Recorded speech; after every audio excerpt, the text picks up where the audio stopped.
This message is transmitted at the request of the San Diego Police Department.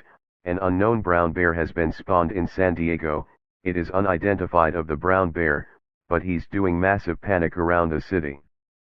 He can jump scare kids and other people, he can hijack TVs and scare people, he could bring his friends to help him kill anyone in his sight, and he could do massive damage into houses and buildings in this path. Please lock all your doors and windows until further notice.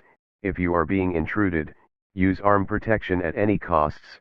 Continue to monitor local media outlets for more information when it becomes available.